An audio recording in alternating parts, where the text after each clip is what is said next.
from boyhood on up, someone would drive up the hill and knock on the door and ask if they could see the house, go to the cellar, and so on. These are people who were interested in the battles of Saratoga and so on. And my parents inevitably just said yes. We had a procession of visitors here all my life, scholarly people who would come and ask questions and so on. I discovered how little I knew. Such questions as, why is this place called the Marshall House? Who were the Marshalls? I didn't know. Where was the well? Questions of that kind. I didn't know where the well was. So I said, I want to find out where the well was, or wells. I want to find out about the Marshalls. They were here for a long time. So my curiosity was piqued, and then I really dug into it.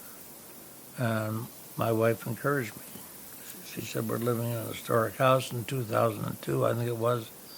The state of New York put us on the National Historic Register, and that really stirred me up. Really going to get to the bottom of this and find out everything we possibly can about this place. Who was here, who owned it, who did what to whom, and so on. That's been my enthusiasm. And it's been so much fun. I've met so many good, scholarly, interested people. It's, I'm so happy, that it took me toward the closing years of my life for all this to unfold. I kind of wish it had happened sooner. I was born in 1930, just a month before Mom and Dad closed on this property. So effectively, I've been here. I mean, I've lived abroad. All that sort of thing over the years, but it's always been home. What I really, really enjoy is simple American carpentry, not elaborate things, but something that, some carpenter has sawn out by hand, and framing the windows and doors is simplicity, and the use of plaster. There's something about plaster, lath, simple finishings, like even these in this room are not elaborate. It's all very simple. There's a cleanliness, there's an honesty about that kind of design. I like it.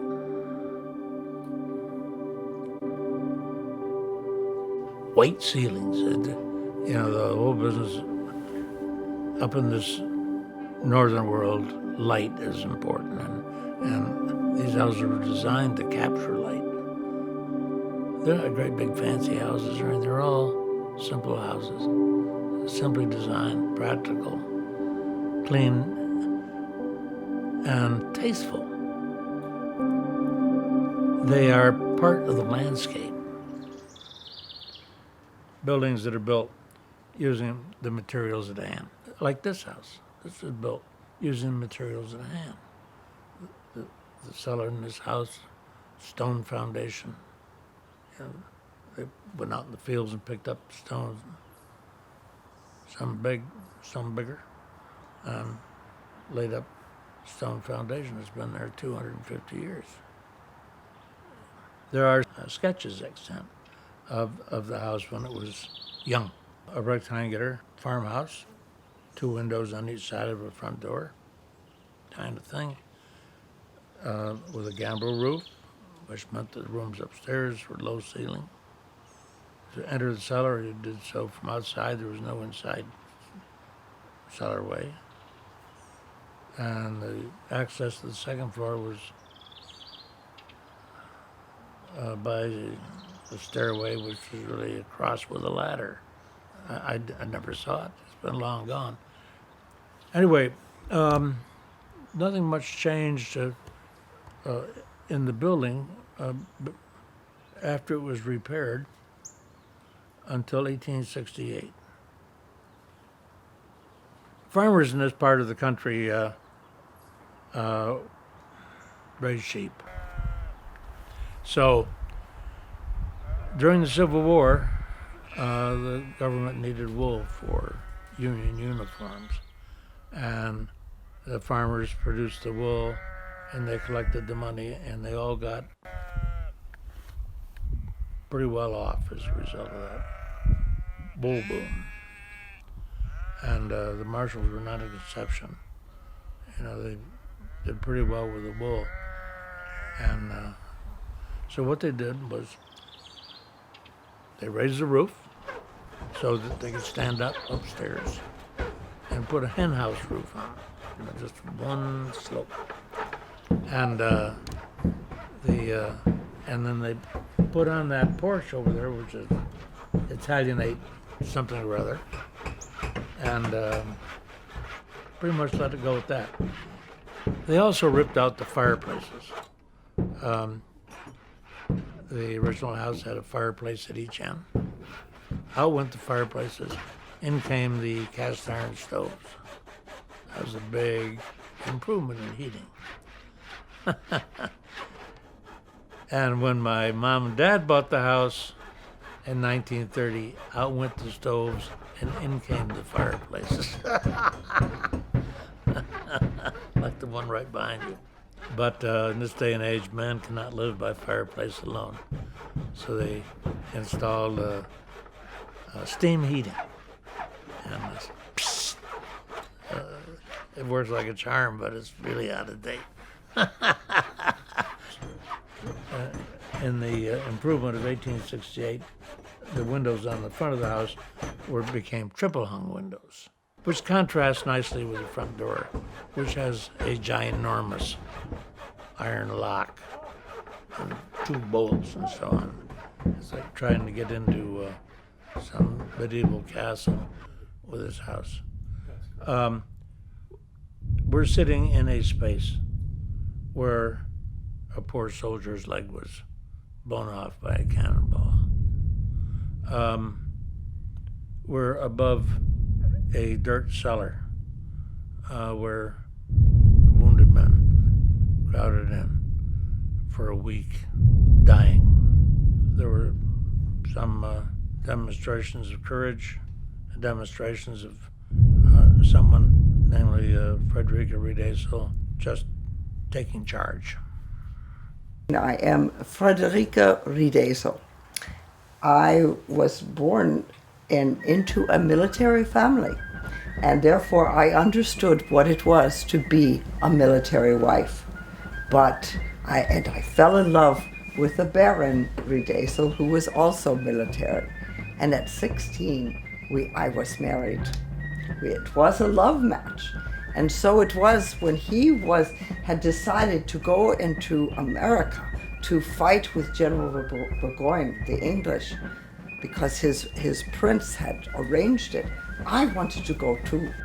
And he left in 1776, and so it was a year later that I traveled from England on the boat with my 3 children. It took about 2 months to go. We left in April and arrived in Quebec, in Canada, in June. And I was so excited to see my husband, for I had not seen him for over a year. But he came in 2 days, and we were reunited for a very short time. And then he left to go to come south, toward New York. And I was to follow. But it was in August that I finally came and was reunited with my husband in a place called Fort Edward. Perhaps you know that place? And the house where we stayed is still there. It is known by the Red House now. I believe there is a museum there. But then on September, the order was given to march again. Toward Albany was the plan. And we got as far as a place called Freeman's Farm, which is now where Saratoga Battlefield is. And there we could go no further. Even though the battle was ours, We could not go further. On the morning of September 19th, when I was eating breakfast with my husband, and the savages had war paint on them, and they were milling around saying, "War, war!"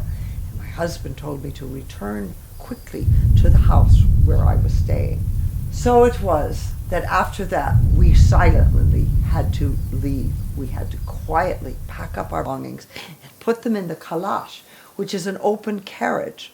And then we left fires burning, flags flying, to deceive the enemy in thinking that we were still there. So that night we left, and it was raining all that night. Raining.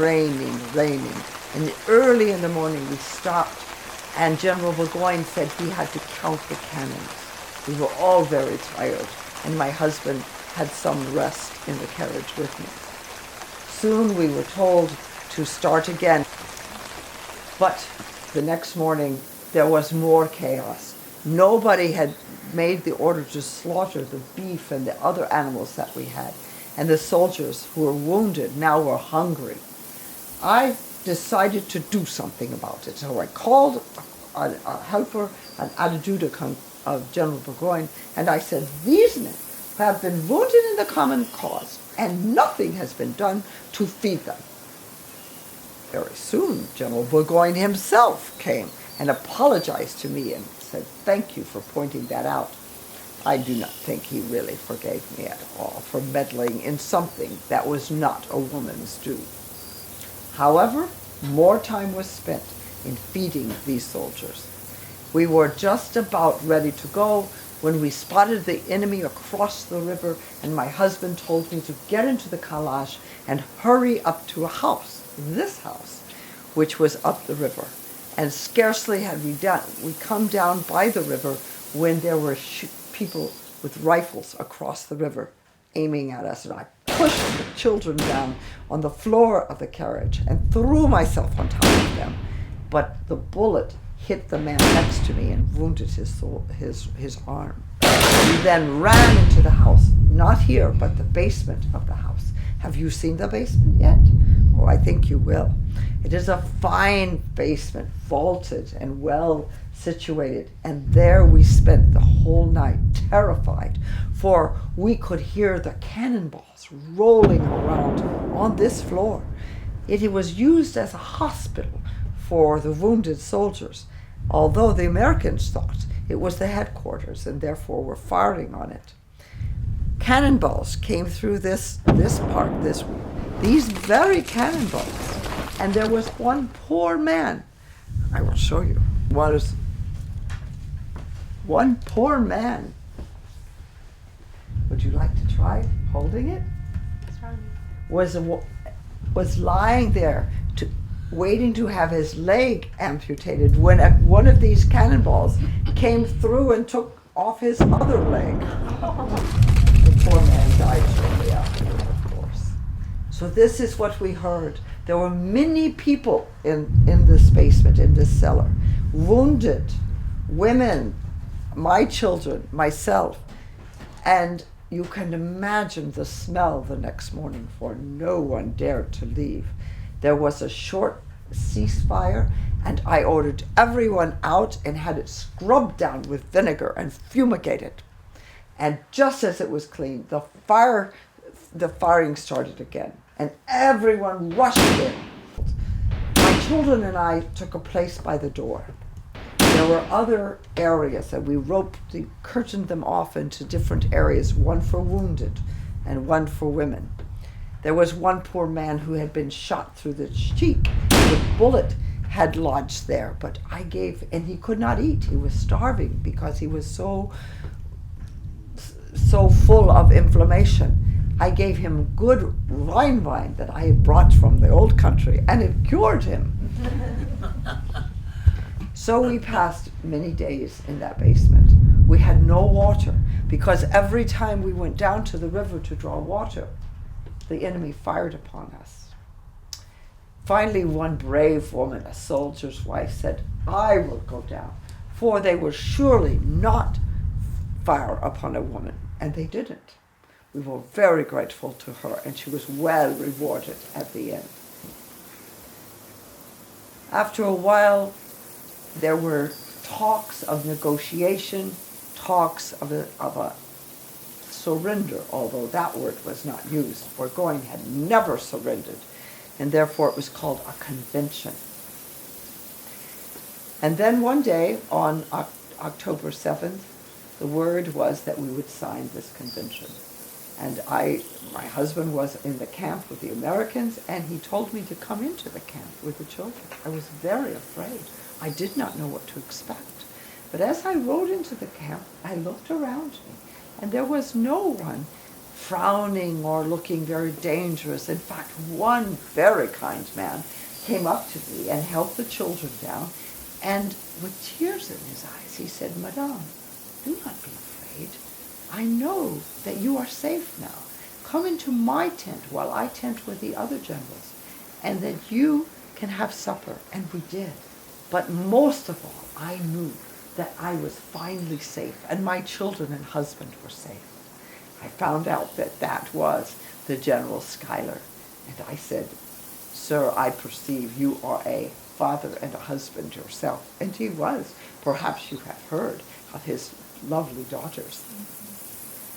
So it was that we were sent to Cambridge, New England, Cambridge, Massachusetts, where we stayed for a winter.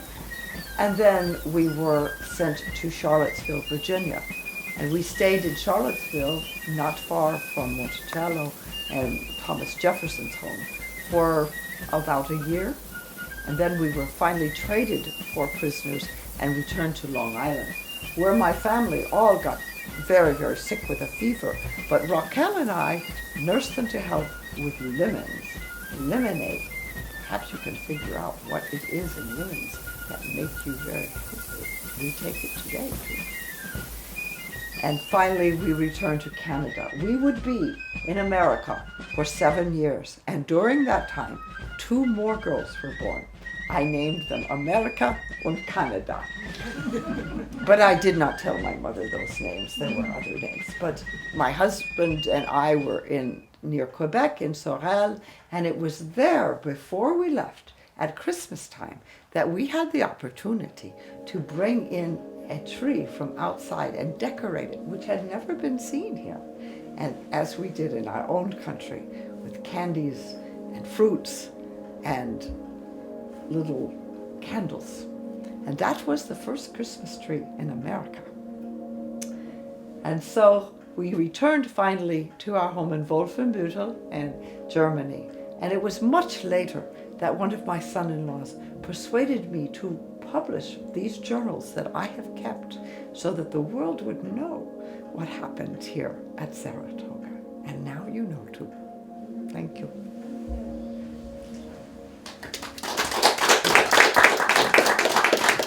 My desire that this place, because it has an important story, it's a chapter in the American Revolution. It's well told by an intelligent woman, a woman,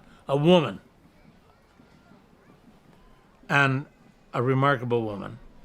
And this place deserves to be preserved. It's the only structure surviving from the time of the battles of Saratoga. All the other buildings are burned down, torn down, fallen down, and this one remains. Anyway, that's my 2 cents. I want this place preserved in a productive way so it'll tell the story.